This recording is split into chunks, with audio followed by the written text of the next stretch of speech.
بسم اللہ الرحمن الرحیم۔ معزز خواتین و حضرات، السلام علیکم ورحمۃ اللہ وبرکاتہ۔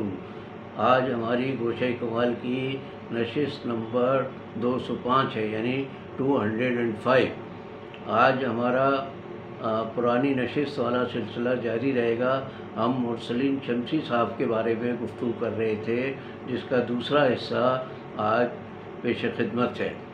مرسلین شمسی جانتے تھے کہ وہ کسی کاروباری اخبار یا رسالے کے مینیجر پروڈکشن اینڈ مارکیٹنگ نہیں ہیں، بلکہ اس عظیم ہستی کے ادارے سے وابستہ ہیں جو خود رزق حلال کے لیے روزانہ 16 سے 18 گھنٹے محنت کرتی ہے۔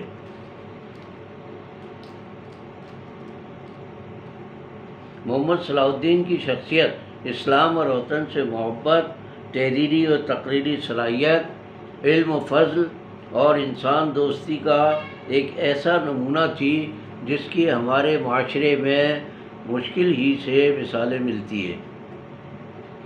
ان کے ساتھ برسوں تک شب و روز کام کرنے والے مرسلین شمسی میں بھی ان صفات کا پرتو واضح طور پر نظر آتا تھا۔ ان میں مینیجر جیسی کوئی خوبو نہ تھی، بلکہ وہ پہلے بسوں اور پھر اپنی موٹر سائیکل پر ہمہ وقت متحرک نظر آتے تھے۔ ان کی فکر و جدوجہد کا محور یہ ہوتا تھا کہ کسی طرح ہفتہ روزہ تکبیر اپنے تمام محاسن کے ساتھ بر وقت طبع ہو کر قارئین تک پہنچ سکے، کیونکہ تکبیر کوئی عام جریدہ نہیں بلکہ اسلام اور وطن کی محبت سے سرشار کارکنوں کی ایک ایسی ٹیم کے خون جگر کا نچوڑ ہوتا تھا۔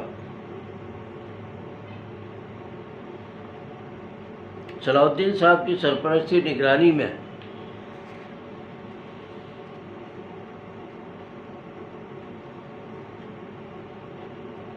مخلص اور محنتی کارکنوں کی اس ٹیم کے ارکان اکثر اپنی جانوں پر کھیل کر اسے تیار کرتے تھے۔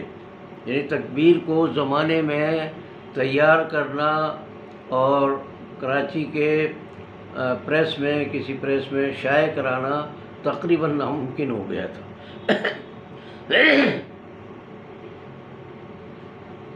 میں کبھی مذاق میں مرسلین شمسی سے یہ کہتا کہ آپ مینیجر مارکیٹنگ نہیں بلکہ مینیجر مارپیٹنگ لگتے ہیں، تو ہنس کر کہتے کمالی صاحب آپ اندازہ نہیں کر سکتے کہ یہ کام واقعی مارپیٹ کی طرح ہے، جس میں پھرتی اور وقت کا استعمال سب سے اہم ہے۔ کراچی میں دہشت گردی کے عروج کا زمانہ تھا، جب تکبیر کے دفتر اور صلاح الدین صاحب کے گھر پر حملے ہوئے اور انہیں نذر آتش کیا گیا۔ پھر دہشت گردوں کی دھمکیوں کے باعث اس ہفت روزے کا شہر کے کسی بھی پریس میں چھپنا ممکن نہ رہا، تو یہ مرسلین شمسی کے اخلاص اور جدوجہد کی آزمائش کا مشکل ترین دور تھا۔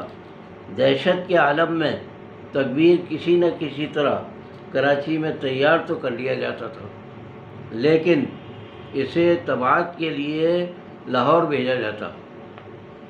اس عرصے میں تیار شدہ کاپیوں کو دفتر سے ایئرپورٹ تک پہنچانا اور لاہور سے واپسی پر تکبیر کے طبع شدہ شمارے حاصل کرنا، خریداروں تک پہنچانا نہایت جان جوکھوں کا کام تھا۔ مرسلین شمسی اس خدمت کو کس طرح انجام دیا کرتے تھے، اس کا تصور کر کے آج بھی جسم کے رونگٹے کھڑے ہو جاتے ہیں۔ ہر مرحلے پر ان کی جان سخت خطرے میں رہتی، لیکن اسلام اور پاکستان کا یہ شیدائی اور محمد صلاح الدین شہید کا یہ جانثار ایک سچے مجاہد کی طرح سینہ سپر ہو کر اپنے فرائض کی تکمیل کرتا۔ مرسلین شمسی اگر صرف تنخواہ کی خاطر کام کرتے تو ان کے لیے اپنی برادری میں کام اور پیسے کی کوئی کمی نہ تھی۔ میں نے بتایا نا، دہلی پنجابی سوزرگان سے ان کا تعلق تھا۔ سخت محنت اور اولاد سے محرومی نے انہیں دل کا مریض بنا دیا اور وہ 57 سال کی عمر میں خاصے بزرگ نظر آنے لگے، جس کے پیغام کو پھیلانے اور جس کی تکبیر کو بلند کرنے کے لیے انہوں نے اپنی جوانی اور ادھیڑ عمری کا ایک ایک لمحہ گزار دیا۔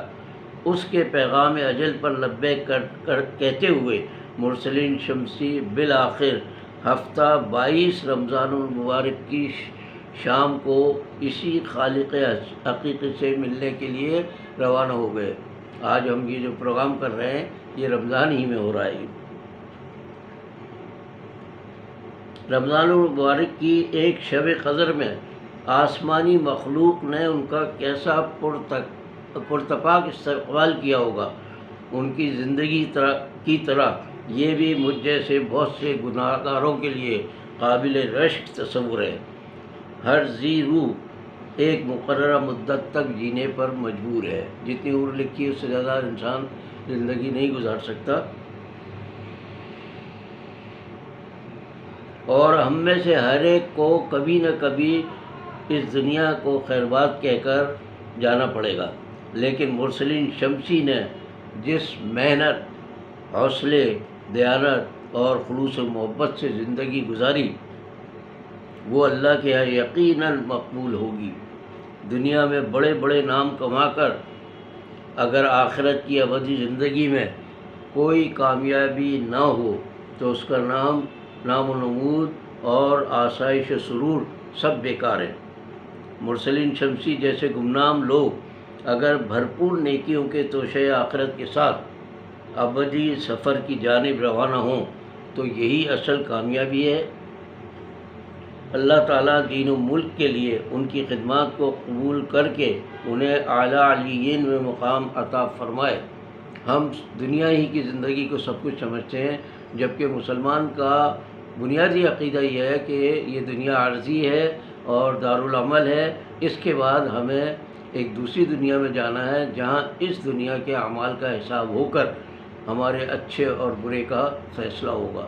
مرسلین شمسی کے بارے میں جو کچھ میں جانتا ہوں، جو کچھ میں نے ان کو دیکھا، میں یقین سے کہہ سکتا ہوں کہ اللہ کے ان کو یقیناً بہت بڑا اجر و ثواب ملا ہوگا اور وہ اللہ کے خاص بندوں میں شامل ہوئے ہوں گے۔ آج کے لیے اتنا ہی، انشاءاللہ اگلی نشست میں کسی نئے موضوع کے ساتھ حاضر ہوں گے۔ باقی بشرط زندگی باقی۔